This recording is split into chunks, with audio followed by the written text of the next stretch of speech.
Here we are. Well, I hope we don't have too many problems with the sound. We're doing our best this end, but let's see how we go. So welcome everybody. And if you were with us last week, either on Zoom or maybe you caught up later on YouTube, you will remember we featured the apostle to the Germans, Boniface.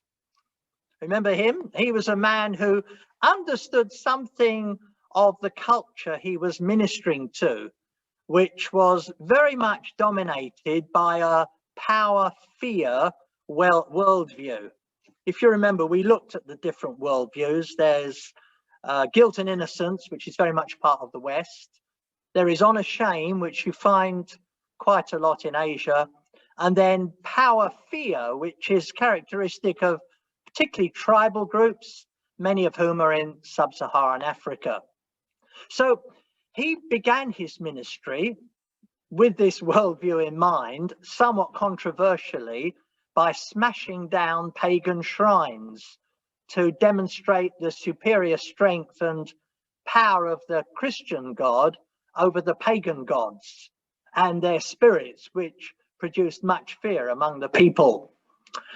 Also, being a man of his time, his emphasis was more on the rules and the doctrines of the Roman Catholic Church than on Christ, and more on the sacraments than on scripture. And one can easily detect an increasing departure from the faith once delivered to the saints, as gloriously seen in the early church. Well, one of the great figures in church and world history was Charlemagne. You'll see on your handout that he's towards the bottom of the list. It's one word, his name, but it's old French for Charles the Great. And upon the death of his father, who was called rather strangely Pepin the Short, Pepin the Short was king of the Franks, who had supported Boniface. And so his son, on his death, Charlemagne, succeeded him, and he was the sole ruler and king of the kingdom of the Franks from 771 AD, when he was age 30, right up until his death, age 72, in 814 AD. Well, on Christmas Day, 800 AD, Pope Leo III crowned him in Rome as the emperor. And that's an important date because it was really from that moment that the whole invention, or if you like, fiction, of the Holy Roman Empire came into being. And that empire was destined to last for over 1,000 years. Charlemagne had a real interest in theology and in learning and in a wide variety of Christian activities. He was largely responsible for a renaissance, in other words, for a growth and an interest in art and literature. His reign was marked by progress in architecture, learning, and music. And I think on any reckoning, that period remains still today one of the brightest spots during the long night of the Dark Ages. In fact, no other ruler before had so emphasized the copying and transmission of the Bible. Well, it sounds good, but sadly, it is not all good news. While he was considered a wise and powerfully effective king, he could also be described as a military supporter of Christianity. He was a man who used violence and cruelty against the Saxons, really reflecting the savagery of a hard and often merciless period of time. You see, kings in those days were always worried or troubled about their borders being invaded, being attacked. And especially when wave after wave of seemingly violent tribes seem to arrive at the borders and start to make incursions, seemingly from a almost inexhaustible supply of pagan barbarian people. So kings were always on edge. There was a constant attitude of watchfulness and worry if the king wanted to survive intact. Now, there's little doubt that the Saxons were a constant threat in Charlemagne's day. So he decided that the tribes must be kept under his control. And he did that by implementing a mixture of violent armed force alongside, parallel with, a strict imposition and implementation of the Christian religion. So politics and religion went hand in hand. Well, as time passed, it was observable that there was a repeated pattern that could be seen again and again. Let me quote to you from Professor Latourette. He was a great writer on missions and the history of the church. He said, first, there was the defeat of the enemy and outward submission to the conqueror. This was followed by the peaceful efforts of missionaries to implement Christianity, which after some time led to revolts from the conquered peoples. Then there was fresh attempts to subdue them, which usually resulted in their more or less sullen acceptance of things, before yet again other revolts started breaking out and spreading. So this went on for some time until finally long-term victory was secured for the king and his army, hopefully finally putting an end to this cycle of rebellion. Now, those of you may remember that this isn't the first time we've seen this.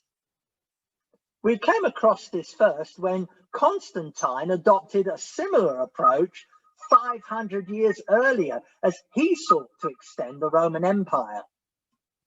The king attacks, he conquers a tribe, and then tells them that conversion to Christianity is a non-negotiable, compulsory part of the deal. In other words, convert to Christianity or accept the consequences. So imagine you're part of a conquered army and a religion which is completely foreign to you, over which you have no choice to reject, is forced upon you. So whenever a revolt breaks out against the conqueror, it inevitably includes a revolt against that conqueror's religion or faith. And the conquered Saxons would rise up with weapons and go hunting for the missionaries, those who'd imposed the religion. And there were always monks and priests there to be martyred. And yet, perhaps equally amazingly, there were always those who were ready to take their place. So simply, this meant that every uprising of the people was accompanied by a resurgence of their old former religion of paganism. And this long, sorry tale of martyrdoms and massacres sheds a very poor light on the process by which the pagans, Saxons, were finally conquered, because violence on the one side led to violence on the other. It's recorded that Charlemagne on one occasion put to death 4,500 Saxons in a single day. And the law laid down severe and savage penalties for the infringement of a whole variety of Christian rules. Let me read a few that I've dug up for you here. Number one, anyone who burns the body of a dead person, as is the pagan fashion, shall be put to death. Any unbaptized Saxon who attempts to hide himself among his own people and refuses to accept baptism shall be put to death. Anyone who plots with the pagans against the Christians shall be put to death.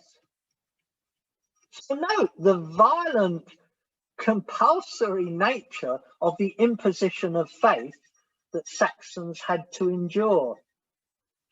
Stephen Neal notes, he says, while these penalties may not have always been carried out, the very fact that they were on the statute book and at any time could be put into effect made it dangerous to be both a Saxon and a pagan or a non-Christian. Even today, in some countries, we have these anti-conversion laws, whereby it is illegal to seek to convert somebody from their faith to another faith.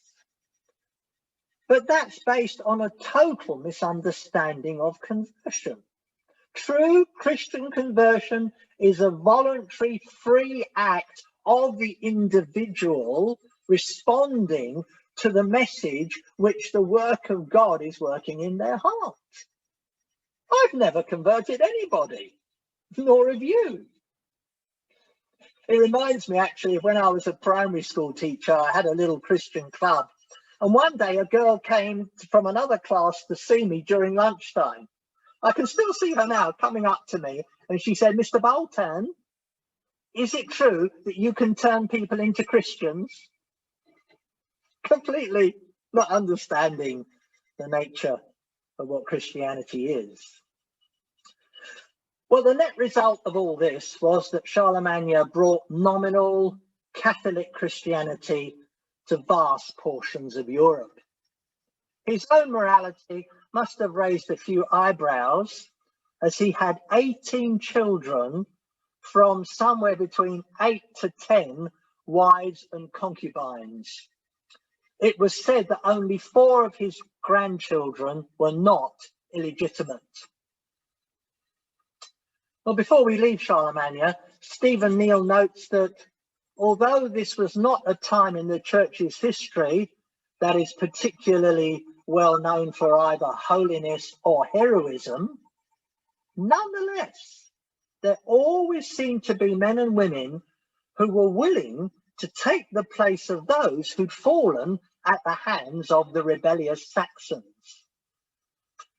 And remarkably, with the process of time, the missionaries won their way. Resistance to the gospel grew weaker. And by the time of the death of Charlemagne, the pacification and the conversion of the Saxons was reckoned to be complete. It's perhaps a reminder to take a longer view when it comes to seeing the way God works in the lives of a particular people group. So this newly conquered European territory was organized into 6 different areas, but there was one part of modern Europe that still remains separate, partly because of its geographical location, and so it was therefore unreached. So it became the next target area for Christianity and brings us to the next stage in the conversion of Europe. I'm speaking of what today are known as the countries that comprise Scandinavia. What a battle that was. What a story, and what a victory it ultimately proved to be. The Scandinavian nations, today that would be Norway, Sweden and Denmark, had a distinctive civilization and culture of their own, which was very different from every other barbarian tribe. Not surprisingly, the conquest of the Saxons by Charlemagne had aroused great apprehension in the territories in the more isolated and cold north when they heard what was happening.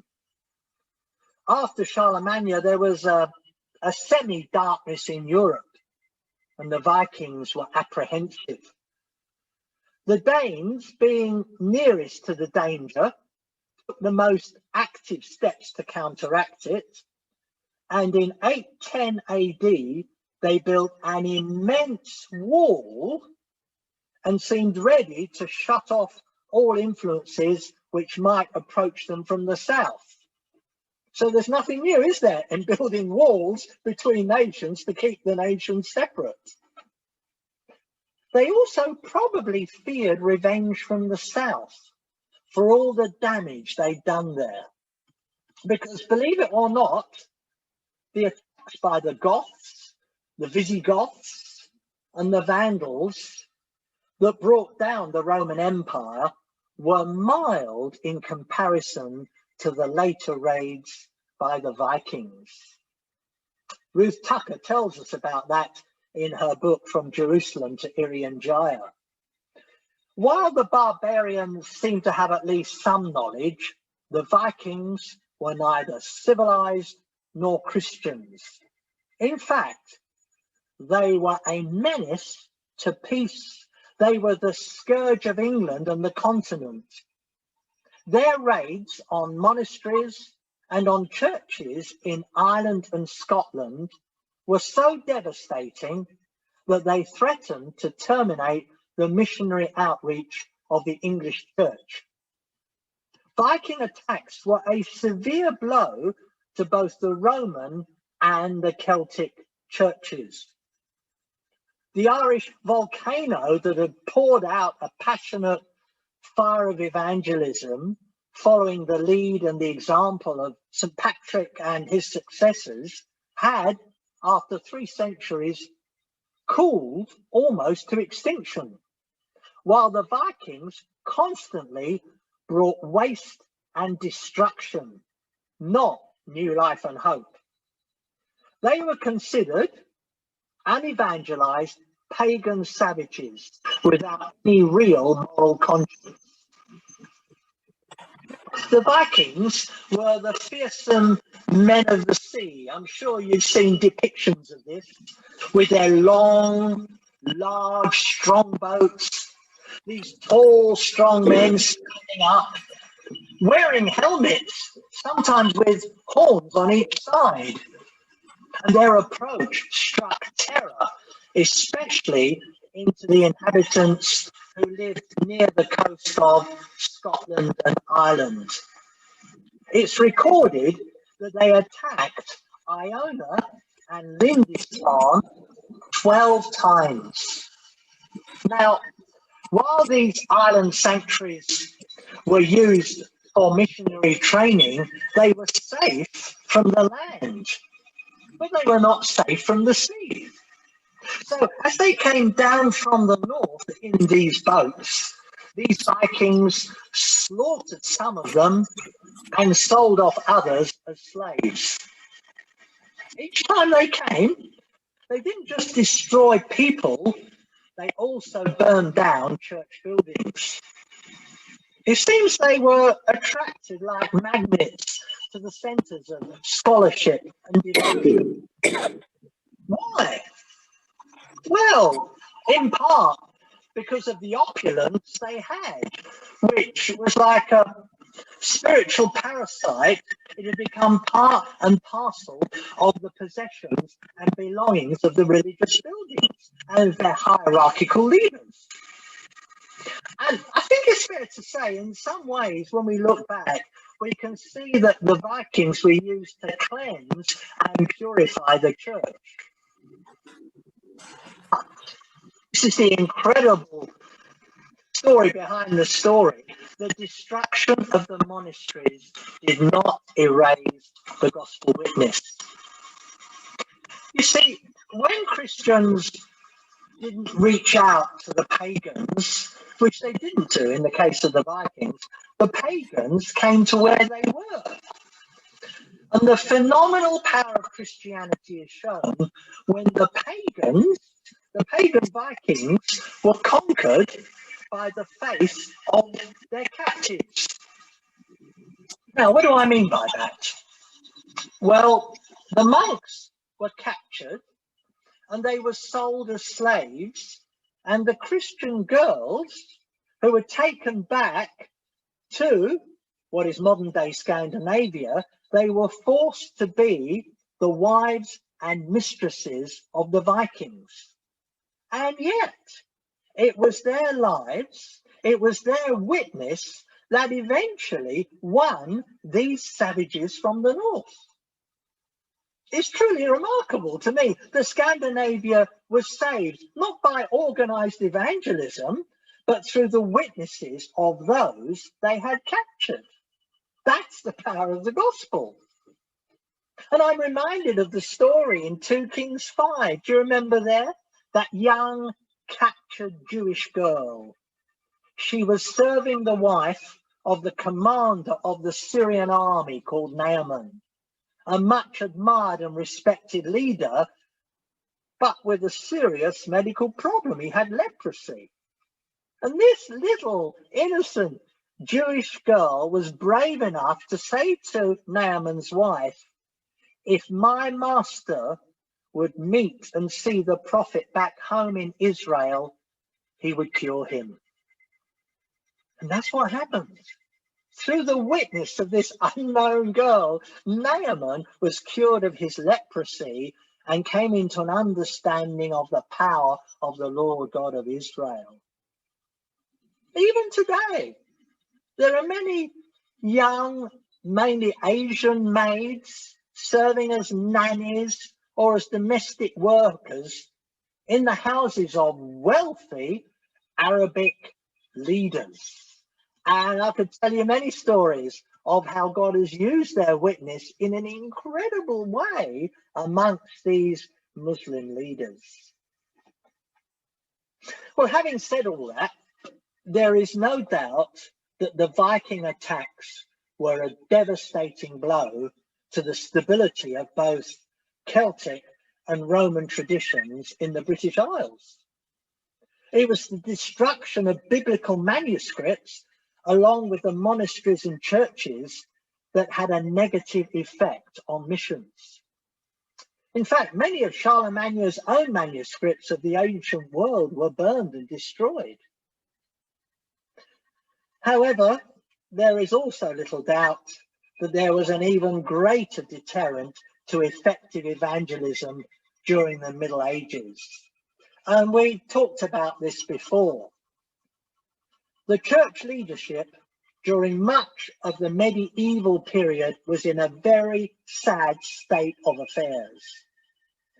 The power of the papacy, that's the Pope, had resulted in many abuses. And by the 10th century, the decadence of that office had reached an all-time low. The truth is that some of the worst scoundrels in society were the popes. I'll give you an example.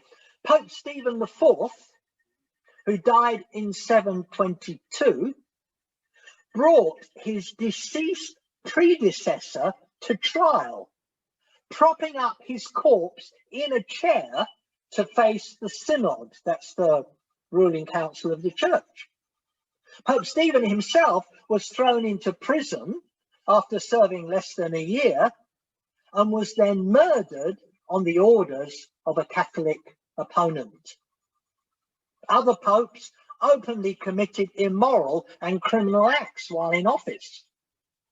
And famously, as some of you may know, in the 14th and 15th centuries, there were 2 popes reigning simultaneously at one stage, and even for a while, 3 popes, all against each other, all claiming similar territory.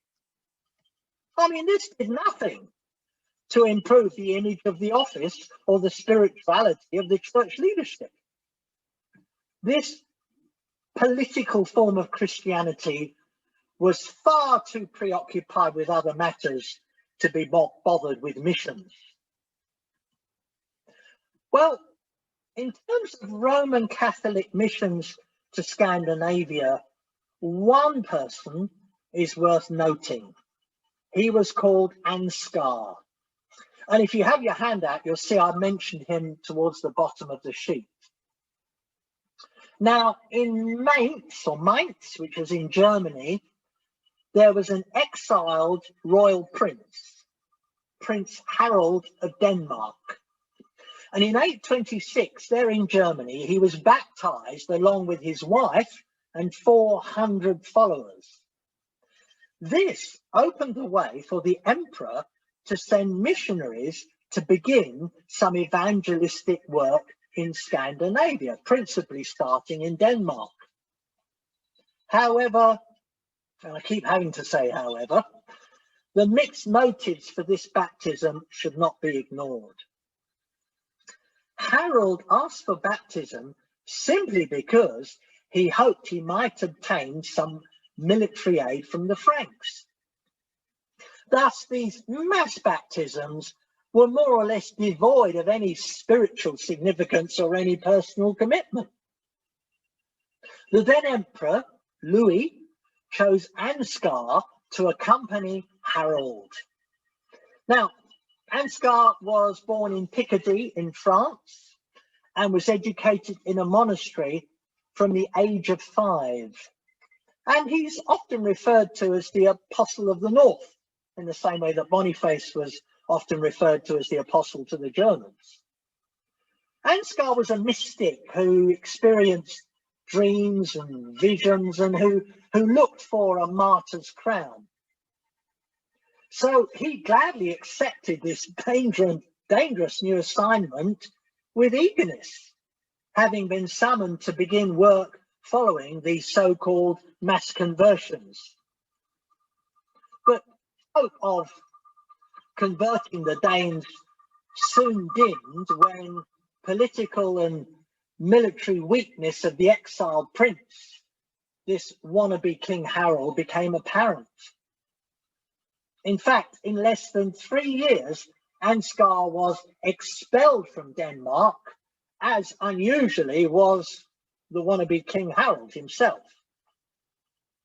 But no sooner had these expulsions taken place than another invitation was received from some merchants who requested some missionaries. So once again, Ansgar and another monk immediately seized the opportunity, got on a boat and set sail to the north, to Scandinavia. However, the ship en route was attacked by pirates and all their possessions were stolen. Nonetheless, they continued, and on arriving in Sweden, King Bjorn welcomed them and gave them freedom to preach and build a church. And that church was the very first in Scandinavia. There were apparently many conversions, especially among the nobility. However, as was the case with King Harold or Prince Harold, the so-called conversions were discovered to be politically motivated. I think today we would use the phrase rice Christians. Have you come across that phrase? Rice Christians are those whose main motive when it comes to Christianity is not following Jesus, but in getting what comes with the generous gifts of Christians. So rice Christians, I suppose, is a phrase that maybe comes from Asia or Africa. They are Christians who are far more interested in the material benefits of what they might get rather than in, as I said, following Jesus. And you have to be careful. I'm part of a charity called Amen. And you need to try to understand people's motives when you take the gospel to them. What is it that they want? There's often a fine line, isn't there, between politics and materialism and religion. Anyway, the political success of Ansgar's work was recognized, and he was consecrated Archbishop of Hamburg, that's in Germany, but with responsibility for the Scandinavian and Slavic states of Northern Europe. The emperor gave Ansgar a rich monastery, which allowed him to give gifts to the rulers of the different provinces. Well, the result was, on one level, Catholicism made great progress for the next decade, but the gains that were made were not really spiritual. They were usually political or material. because people were more interested in what they could get in terms of gifts and status. In this environment, once the supply source dries up, it's often only a matter of time before these groups return to their paganism. And such was the case in 850, when Ansgar experienced 14 years of work destroyed by raiders coming from the north. In fact, the Danish fleet of plunderers sacked and burned the German city of Hamburg and drove Ansgar into hiding, leaving him without a place to stay. But when he sought protection and help from the neighboring Bishop of Bremen in Germany, the bishop refused to help because he was jealous that Scandinavia had not been included in his area of influence. Well, with the arrival of outside military aid, Hamburg was soon retaken and the military threats lessened. And this allowed Ansgar to develop more time to spiritual ministry, which was the type of ministry he longed for. At heart, he was an ascetic. He viewed praying and fasting as paramount. Indeed, apparently he was often seen knitting while he prayed. As with most medieval spiritual leaders, he was credited with incredible miracles which he personally either repudiated or sought to avoid. He would tell others that the greatest miracle in his life would be if God were to make him a thoroughly pious person. He died peacefully on February the 3rd, 865, without the martyr's crown that he so longed for. But that wasn't the greatest prize that escaped him. Despite everything he did, he found himself unable to establish a permanent base for Christianity in Scandinavia. And after he died, the people reverted to paganism, and everything he had achieved, it seemed, was lost. And his successors gave little attention to Scandinavia. Indeed, it wouldn't be until the 10th century that the Catholic Church would gain a real foothold in that area of the world. Stephen Neale concludes his account of the life of Ansgar with these words. Ansgar is a memorable and prophetic figure, not because of what he achieved, but because of the patience and devotion with which he pushed against the door which was not yet ready to open. And because he is the first of a great succession of bishops who worked outwards from a well-established Christian centre into the regions beyond, which were still pagan. So there are lessons for today. If you don't reach out to others, they will come and reach out to you. And the conquerors were conquered by the faith of their captives, which I think is the greatest part of the whole story. So there we are. I can see our time has almost gone. Thank you for joining us. I hope the sound was okay today. You can unmute everybody, Malou. And I wish you a great week and God's blessing on all your lives. Do join us again next week, won't you? God bless. Bye-bye. You. Bye-bye. Thank you. Bye. God bless you. Bye. Bye-bye. Join us again next week on Zoom or on YouTube. Happy New Year. Thank you so much. Yeah. Oh, God bless you.